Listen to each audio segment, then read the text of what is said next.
December 25th, 1989, Christmas Day. While families across the globe opened gifts, a military jeep skidded to a halt in a dirty courtyard in Târgoviște, Romania. Soldiers grabbed an elderly man and woman. They dragged them toward a brick wall. Their hands were bound tightly behind their backs with nylon rope. Nicolae and Elena Ceaușescu looked at the firing squad. The soldiers did not wait for the command. 100 bullets struck the couple almost instantly. Why did the people turn on their leaders? It seemed the regime was unbreakable, but decades of hunger proved more powerful than the secret police. Nicolae and Elena ruled Romania for over 20 years. They functioned as a single unit of power. They built a system based on total surveillance and physical elimination of rivals. While the population waited in lines for bread, the Ceaușescus lived in marble palaces. While citizens froze in unheated apartments, the couple ate imported delicacies. They controlled the media, the schools, and the army. They demanded to be treated like living gods. The collapse happened in 72 hours. It started with a protest in Timișoara. Then, the fire spread to Bucharest. The video footage shows the moment. Nicolae stands on a balcony, attempting to give a speech. The crowd begins to boo. His face turns pale. He freezes. The myth of his power vanished in that single second. There was no turning back. The couple fled by helicopter from the roof of the Central Committee building. They had no plan. The pilot landed in a field. They tried to hide in a car, but the police recognized them. They were captured and locked in a small room at a military base. There was no luxury there, only cold concrete and iron beds. The trial lasted less than 90 minutes. It was a military tribunal held in a small classroom.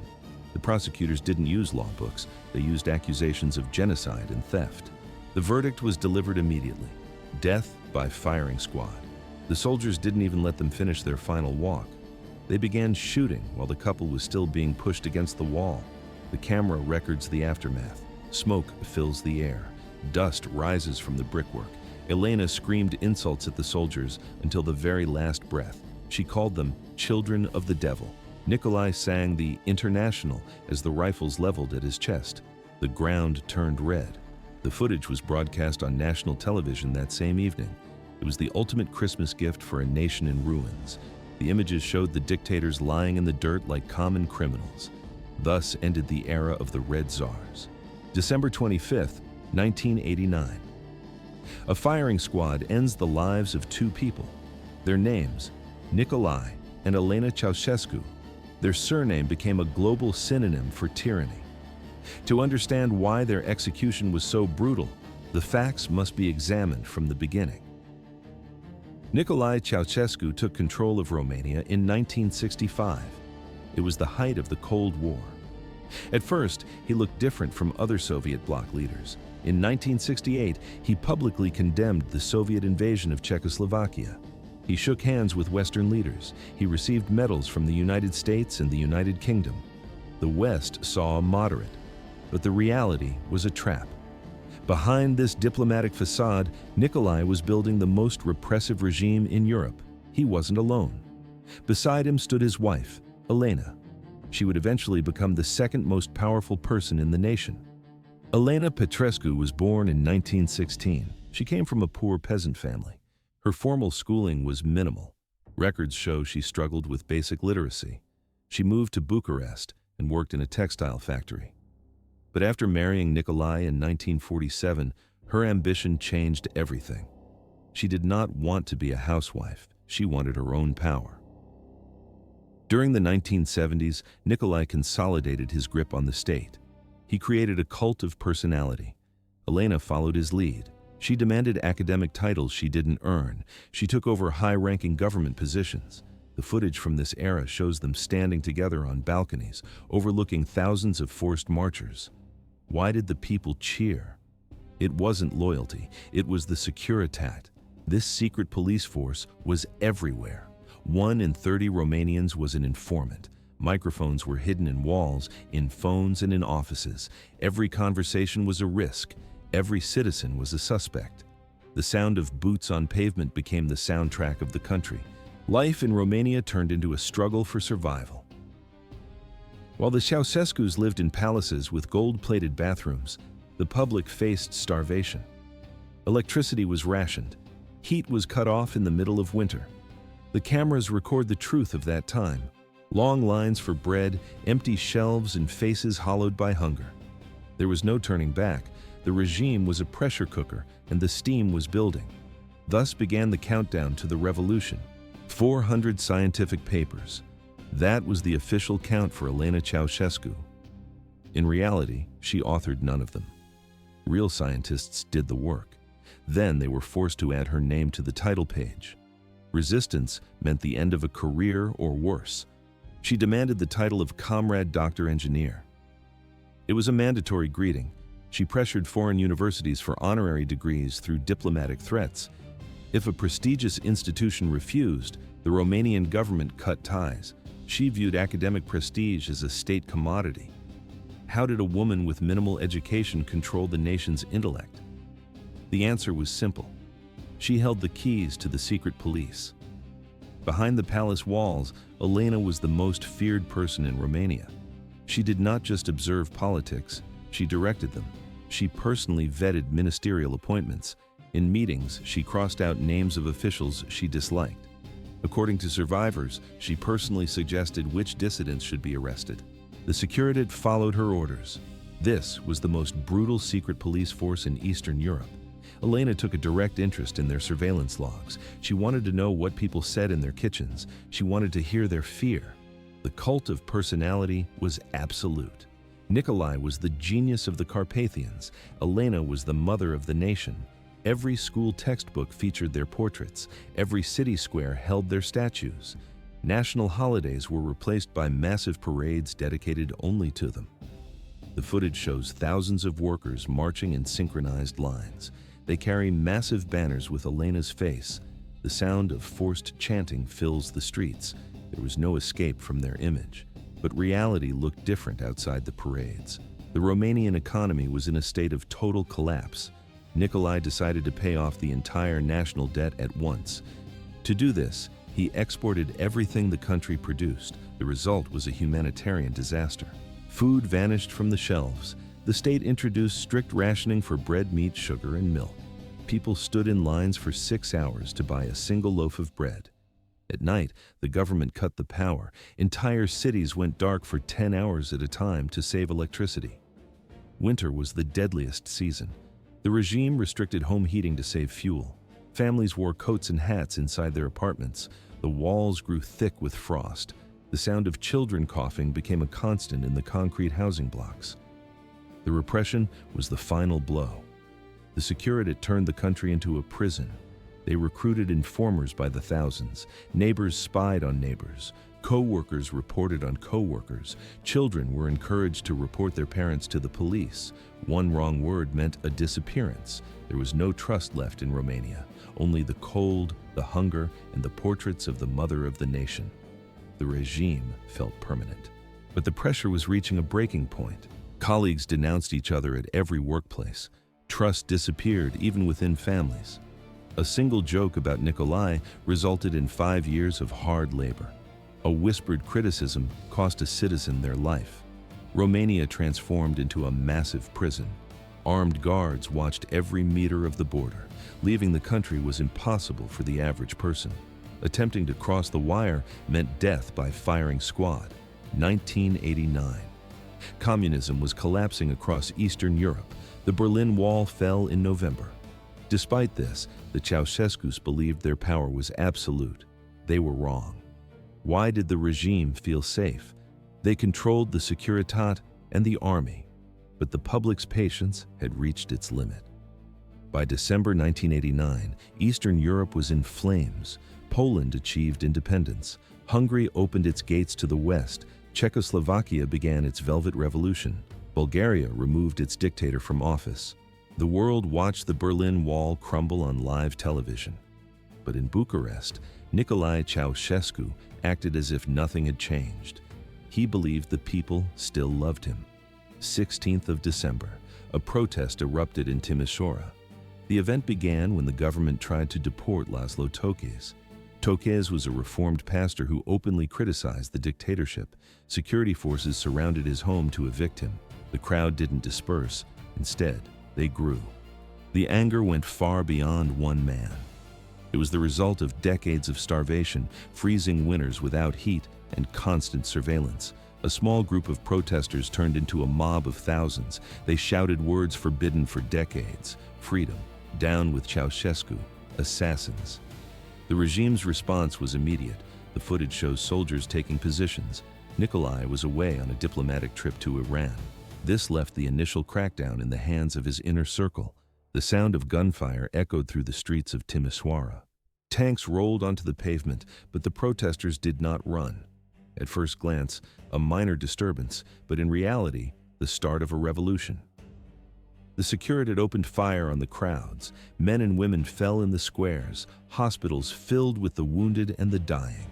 The authorities began clearing the bodies to hide the evidence. Events accelerated. There was no turning back. Thus began the final days of the regime. December 17, 1989. She showed no mercy.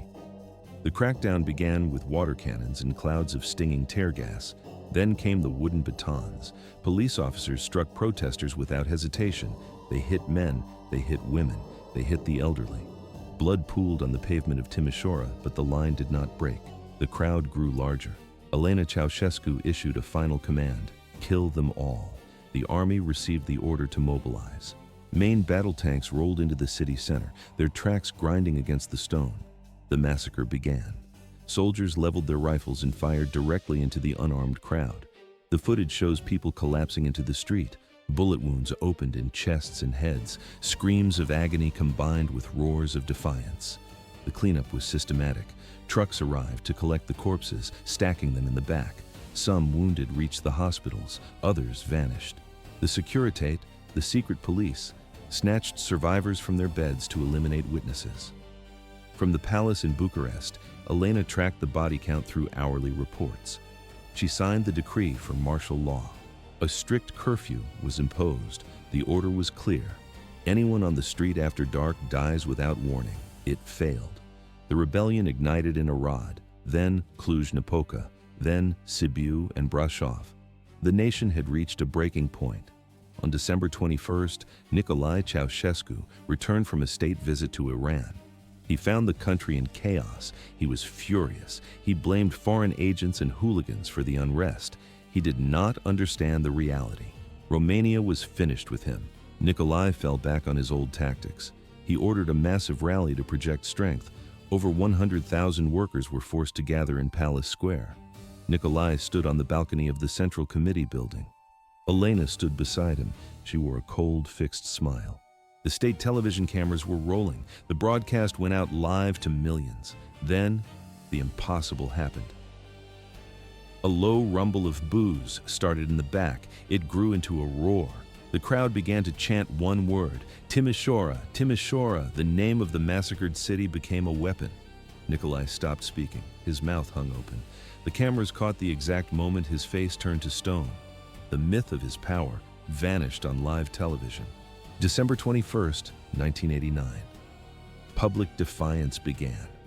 Sharp cracks echoed through the square. Some witnesses claimed they were fireworks. Others knew the sound of gunfire. Panic took hold. The crowd fractured and surged toward the exits. Nicolae raised his arm. He shouted into the microphone, "Hello, hello!" He tried to command the thousands before him. The audio sputtered. It looked like a technical failure, but it wasn't the equipment. It was the end. Elena grabbed her husband's arm and pulled him back into the building. The live broadcast went black. But the damage was done. Every household in the country saw the moment. The dictator had lost control. Why did the people stop running? At first glance, it was a riot. But in reality, it was a revolution. That night, Bucharest burned. Thousands flooded the streets. Security forces opened fire. Bodies fell onto the pavement. Then, the dynamic changed. Soldiers in the regular army began to hesitate. They lowered their rifles. Some took off their helmets and joined the protesters. The Securitate remained loyal. They fought back with brutal force, but they were outnumbered. Millions were now in open revolt. Nicolae and Elena locked themselves inside the Central Committee building. They had guards. They had stockpiles of weapons, but they no longer had a country. The clock was ticking. The era of the Ceaușescus was over. It got worse. The footage shows the following hours. The palace is surrounded. Inside the walls, the dictator paces. Outside, the sound of the crowd grows into a roar. Events accelerated. There was no turning back. The next phase began with a desperate move, an impossible escape, a humiliating capture, a lightning trial that ended against a brick wall. These were the final hours of freedom. Thus ended the regime. December 22nd, 1989. This was the final morning for the rulers of Romania. Nicolae and Elena Ceaușescu woke up inside the Central Committee building. They were completely surrounded. Outside, thousands of people screamed for their execution. Inside, the atmosphere was cold. Even the most loyal guards began to whisper. They questioned if dying for a falling regime was worth the price. How did it reach this point? At first glance, the state was a fortress, but in reality, it was a hollow shell. The footage from that day shows the scale of the collapse. Elena looked through the window and saw a new reality. Steel tanks sat idle in the streets. Soldiers were no longer shooting. Instead, they were shaking hands with the protesters. Romanian flags waved in the wind, but the communist emblems had been cut out of the center. Holes remained where the symbols once were. There was no more time. "We need to leave now," Elena told her husband. A desperate plan was formed in minutes. They would call a helicopter to the roof. The goal was to reach a secure military base. From there, Nicolae believed they could regroup loyal forces and retake the country. He still believed in his own power, but Elena knew the truth. This was not a tactical move. It was the escape. It got worse. Around noon, the roar of the crowd intensified. The sound of breaking glass echoed through the halls. Someone screamed that the protesters had breached the ground floor. The mob was moving up the stairs floor by floor. The clock had run out. Nicolae and Elena ran toward the rooftop. The December wind was freezing. Elena wore her expensive fur coat. Even in the middle of a revolution, her vanity remained. Nicolae wore a dark overcoat and a scarf. The helicopter descended onto the terrace. The pilot, Vasile Malutan, watched the scene in disbelief. The man who ruled Romania for decades was now running like a common thief. "Hurry, get in!" a guard shouted. The aircraft was designed for 4 passengers. 6 people climbed inside. Nicolae, Elena, 2 bodyguards, and 2 aides squeezed into the cabin. They were piled on top of each other. Elena was crushed against the door, but she did not complain. There was no time for comfort. The helicopter lifted off just as the first protesters reached the roof. Only seconds separated them from the crowd. The camera records the view from the air. Bucharest was in total chaos. Black smoke rose from different sectors of the city. Huge crowds filled every square. Their capital and their country were slipping away. In the frame, Nicolae is visible trying to use the radio. He attempted to issue commands to his generals. No one answered. No one obeyed. The radio stations were already broadcasting a different message. Ceaușescu has fled. The dictatorship has fallen. We are free. The era of the conducator was over. Only the trial remained. 60 minutes in the air. The helicopter reached Snagov and touched down in an open field. At this moment, the pilot, Vasile Malutan, made a choice. He looked at the passengers and spoke. He claimed he could not continue. There were reports that anti-aircraft batteries would fire on any helicopter in the sky. He mentioned his family. Nicolae Ceaușescu turned bright red. Elena screamed insults at the pilot, but the decision was final. Malutan pulled the lever, increased the throttle, and took off alone. He left the couple and their bodyguards standing in the dirt. The scene was pathetic. The former leaders of 23 million people stood on the side of a road. They began waving their arms at passing cars. They were begging for a ride like common vagrants. One driver eventually pulled over. He recognized them immediately. He kept his face neutral and pretended he did not know who they were. He likely feared for his life if he refused. The car moved for several kilometers. The driver spotted a police patrol in the distance. He hit the brakes and stopped the vehicle. He told them the fuel tank was empty. He ordered them to get out. It was a lie. He realized the regime was dead and did not want to be caught assisting the fugitives. Minutes later, the police moved in. They found Nicolae and Elena wandering aimlessly along the pavement. There was no resistance. The footage shows no dramatic shootout. Officers simply handcuffed them like ordinary criminals. They were transported to a military barracks in Târgoviște. Soldiers locked them in separate cells. Nicolae sat in total silence. He stared at the walls, processing how fast his empire had vanished. Elena reacted differently. She was hysterical. "Do you know who I am?" she screamed. "I am the comrade doctor. You will pay for this." The guards did not blink. No one cared about her titles anymore. Her era was over, but the worst was yet to come. Only 3 days remained between their capture and their execution. 72 hours of waiting.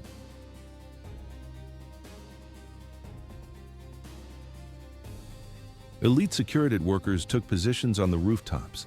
They opened fire on the protesters below. Witnesses reported tanks firing directly into civilian apartment buildings. It was no longer a protest, it was an escalating civil war.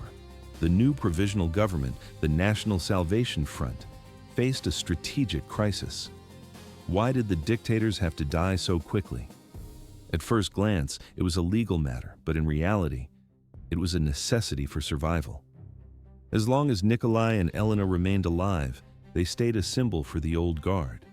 Loyal forces could launch a rescue mission at any moment. The street fighting threatened to continue for weeks or months.